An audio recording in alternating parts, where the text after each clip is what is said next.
Here we are, Thanksgiving 2012. Big difference in last year. 2011. Oh yeah, 2011. And I haven't had anything to drink yet. Let's see, last year's Thanksgiving. Let's see, Stella was in the hospital. Well, I guess I can start that this year is a much better Thanksgiving because last year at this time I was in the hospital with a very severe kidney infection that sent me there for a week. So we spent basically Thanksgiving running back and forth between here and the hospital.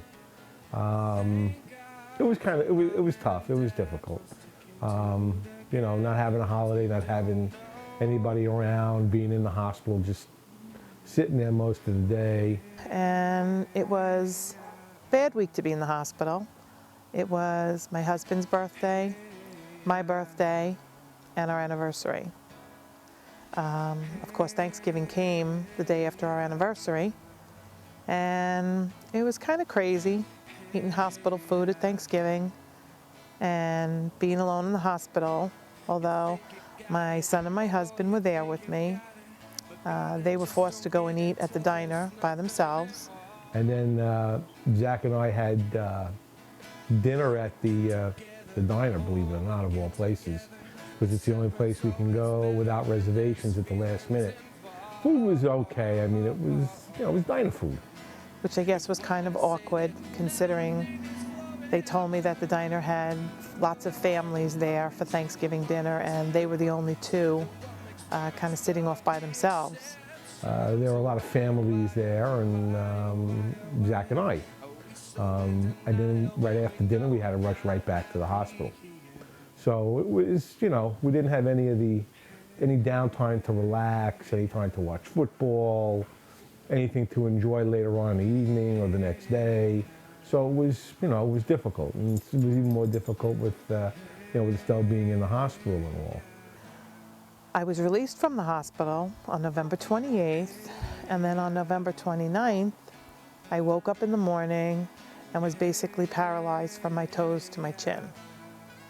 I got rushed into the hospital again, wasn't even home 24 hours, and they diagnosed me with something called Guillain-Barré, which is an autoimmune where your body goes and it attacks itself.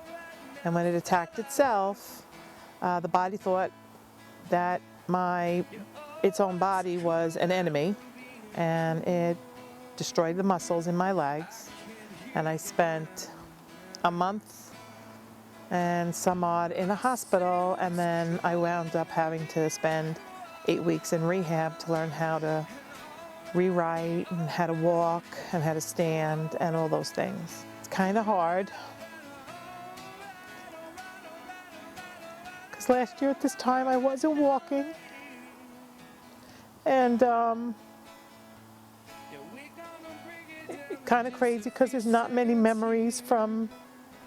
memory from November until mid-January when I wound up in rehab. And I can only go by what they tell me, but a lot of it was pretty ugly. And, you know, I wasn't able to feed myself, and I couldn't get out of bed, and all kinds of crazy things were happening that were frightening. So this year, thank God, I'm home, and it's a much better year, and doctor's outlook is everything is good, you know, and I've gotten good health checks. The last 2 checks were good, so it's going to be a better year all around, and I'm just very lucky to have the support I had my family and having them there and not leaving me when I needed them and being here now. So I guess I'm very lucky, and I have a lot to be thankful for. This year, Thanksgiving is good. It's good to have family around, Mark and his wife, and, you know, just to sit around and relax a little bit and take our time eating a nice home-cooked meal. And, you know, it's the first Thanksgiving without my father.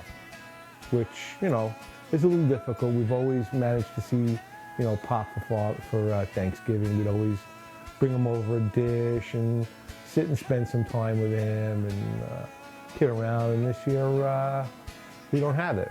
So, you know, while it's better than last year, it's still going to be a difficult holiday period for us.